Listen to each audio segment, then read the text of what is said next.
Hello, আসসালামু আলাইকুম। আমি রাহানুজ্জাহ তন্ময়, সবাইকে তন্ময় ডেইরি ফার্ম ইউটিউব চ্যানেলে স্বাগতম। আসলে এই প্রথম আমার আপনার ক্যামেরার সামনে আসা। এর আগে আমি কোনোদিন ক্যামেরার সামনে আসি না। আমি সব সময় আপনার স্বাভাবিক আপনার হেঁটে বেড়াই আর আপনার মানে এই সোজা ফোন রাখি। এই প্রথম আমার আজকে প্রথম একটু মানে এই বিষয়টা হলো একটু লজ্জারও বিষয়। আসলে আমার এইগুলো করতে আমি বেশি কমফোর্টেবল ফিল করি না, তাও আর ক্যামেরার সামনে আসতে এই প্রথম আর কি আমি ক্যামেরার সামনে আসলাম। বিষয়টা এখন আমাদের দুপুরের কার্যক্রম চলছে, দেখতে পাচ্ছেন। এই যে এদিকে দুপুর এখন খেতে দেওয়া হচ্ছে। আমার স্বাস্থ্য ভাই জুয়েল, এটা আর এক বড় ভাই জুয়েল, আর এটা আমাদের নতুন এক ভাইয়ের নাম জানো কি? হ্যাঁ, জয়নাল ভাই। হ্যাঁ, যাই হোক, আপনারা একটু ভুল ত্রুটি একটু করে দেখবেন, কারণ আপনারা আমার ক্যামেরা ধরা দেখেই বুঝতে পারছেন যে আসলে আমি অতটা না। যাই হোক, আপনাদের আমি আমাদের ফার্মের দুপুরের কার্যক্রমগুলো দেখাই, আর আপনার কিছু গরুগুলোর সঙ্গে আপনাদের আমি পরিচয় করিয়ে দেই। যাই হোক, চলুন সামনের দিকে যাওয়া যাক। আমি ফার্মের মধ্যে হাঁটাহাঁটি করছি। এই যে দেখতে পাচ্ছেন যে গরুগুলো সব খাচ্ছে। আর আমার মনে করেন যে কাছে সব থেকে আপনারা যদি জিজ্ঞাসা করেন যে ভাই আপনার কাছে সব থেকে ভালো লাগার সুন্দর লাগার দৃশ্য কোনটা আপনাদের ফার্মের মধ্যে, তাহলে আমি নিঃসন্দেহে আপনাদের বলবো যে গরুর খাওয়ার দৃশ্যটা খুবই সুন্দর। আপনারা এমনি একটু দেখতে পারবেন যে সবগুলো এক সিরিয়ালে আসলে খুবই ভালো একটা দৃশ্য এটা। কারণ দানাদার খাবারটা এটা একটা মুখরোচক খাবার। এটা সব গরুই মানে সব প্রাণীগুলোর কাছে মুখরোচক খাবারটা সব থেকে ভালো। তারা এটা মজা নিয়ে খায়, তার মধ্যে এটা একটা অন্যতম। আচ্ছা, চলুন আমি আপনাদের আজকে এদিকে আর না দেখাই, আমাদের কিছু সুন্দরী বাচ্চা আছে, সেই বাচ্চাগুলোকে দেখাই। যে বাচ্চাগুলোর মেবি বয়স আপনার 2 মাসের মধ্যে, ছোট ছোট বাচ্চাগুলো আমরা যেখানে রাখি আপনাদের আমি সেইখানে নিয়ে যাই।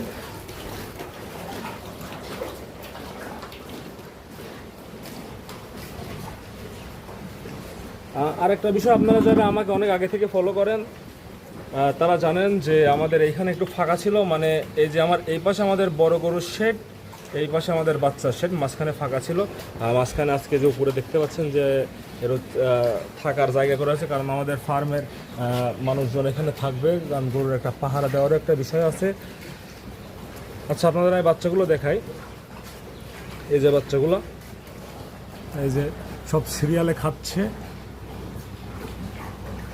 এই যে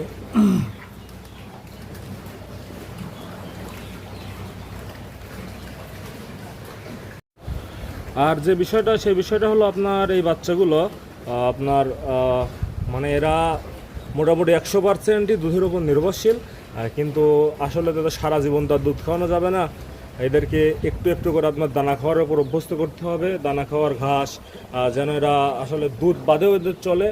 আপনার একটা বিষয় দেখেন, আসলে গরু ছাগল এই যেগুলো আপনার তৃণভোজী প্রাণী আছে, এর নামের মধ্যেই তো এর খাওয়ারের রেট আছে তৃণভোজী, মানে এরা আঁশ জাতীয় খাবার খাবে, জাবর কাটবে, এটা এদের মানে একটা জন্মগত বৈশিষ্ট্য একটা। আর এই বাচ্চাগুলো দেখেন যে এদের খুবই অল্প পরিমাণে খাবার দেওয়া হয়, যেন খাবারগুলো নষ্ট না হয়, আর এটুকু নষ্ট হলেও যেন কোনো মানে আমাদের ক্ষতির সম্মুখীন না হতে হয়, আর্থিক ক্ষতি। বাচ্চাগুলো দেখেন মোটামুটি খাওয়া শিখে গেছে। আর আপনারা জানেন যে আমরা দানা খাওয়ারটা আপনার শুকনা খাওয়াই, আর এই পাত্রে আপনার সব সময় খাদ্য দেওয়া থাকে হালকা পাতলা। এগুলা মোটামুটি দেখেন যে মানে 2টা বাচ্চা বাদে মোটামুটি সবগুলাই কিন্তু আপনার খাচ্ছে। এই বাচ্চাটা এখনও আপনার দুধের নেশা এখনও মানে দুধই খায়, এই খাবারগুলোর প্রতি তার অত ইন্টারেস্ট নাই। আর দুই পাশে একটা ঘুমে ব্যস্ত, ও আসলে খাওয়াগুলো শিখে নেয়, কিন্তু আশা করছি যে আপনার 10-15 দিনের মধ্যে। এটা আজকে সকালে দেখছিলাম যে অল্প অল্প খাচ্ছে, কিন্তু এটা এখনও দেরি আছে। আর এই যে এই পাত্রে পানি দেওয়া থাকে, আমাদের এখানে পাত্র 2টা। আমি আপনাদের একটু পিছন থেকে সুন্দরভাবে দেখানোর চেষ্টা করি। এই পাত্র, এটা পানির পাত্র, এইটা হলো মাঝখানে একটা আমরা ফাঁকা স্পেস রেখেছি, এটা কিন্তু দরজা না, দরজা আপনার ওই পাশে। আর এই যে এটা হলো খাদ্যের পাত্র।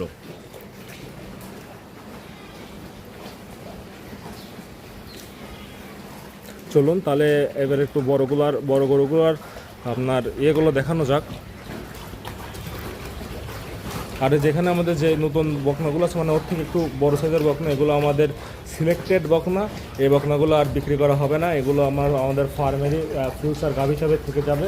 ওখানে থেকে কিছু আপনার বড় বড় গাভী মানে যেগুলো বয়স হয়ে গেছে আমাদের ফার্মের জন্য অনুপযোগী, সেগুলোকে বের করে দেওয়া হবে।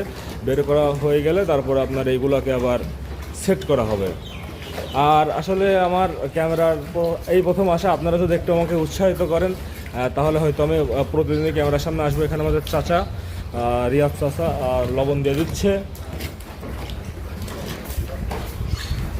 লবণটা আপনারা চেষ্টা করুন প্রথমে না দিতে লাস্ট দিয়ে, কারণ গরু যদি একটু খাওয়ার টাওয়ার বাদেও রাখে লবণটা দিলে সেই লবণের টেস্টে তারা ফুল খেয়ে নেয়। তোমাদের নতুন ঘরে কি চলে আসলো? পড়বা পিছলে, সামনে পিছলে, পড়ো না পিছলে আছে দেখো।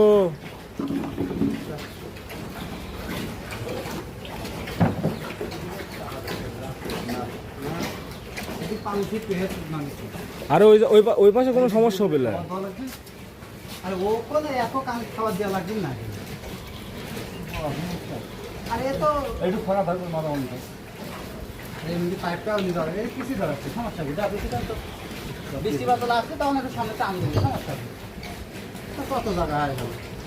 বহুত জায়গা। জল ভাই তোমার ফিলিংস জানো, তোমার নতুন এই ঘরটা কিন্তু হেভি ঠান্ডা। ঠিক আছে, ঠান্ডা খালি বুঝছো জোয়েল, এরাম সেম টিন এই পাশে একটা করে দিতে হবে।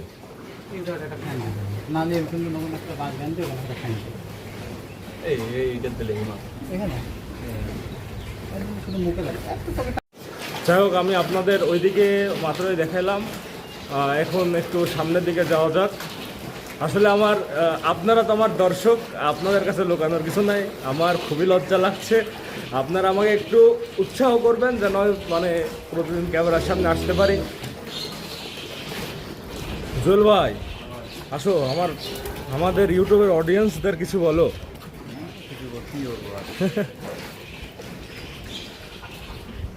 মাত্রই আপনার মাঠ থেকে আমাদের গাড়িগুলো আসলো, আর যে এইদিকে আপনার গরুর খাদ্যগুলো রেডি করে রাখা হয়েছে, এগুলো আপনার একটু পরেই দিয়ে দেওয়া হবে।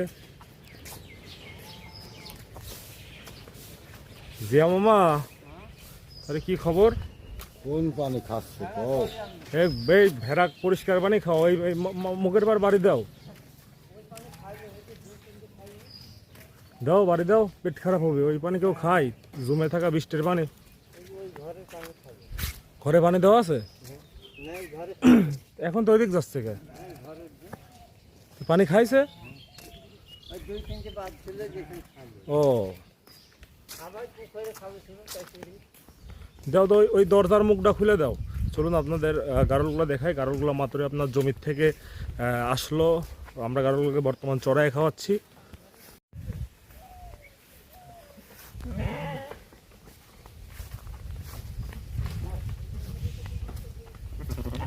ওই নতুন বাচ্চারা তোমার ওই ঘরে রাখা উচিত, যেটা কালকে বাচ্চা হয়েছে যেটা।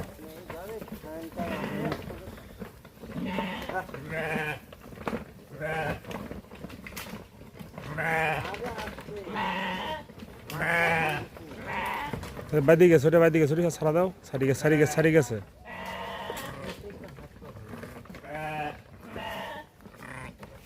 হ্যাঁ, আটকা দাও। যাই হোক, আজকের ভিডিও এখানে শেষ করছি। সবাই ভালো থাকুন, সুস্থ থাকুন। আর আমাদের ভিডিও যদি আপনাদের ভালো লেগে থাকে তাহলে আমাদের আমাদের ইউটিউব চ্যানেলের সাথে থাকতে পারেন। ধন্যবাদ।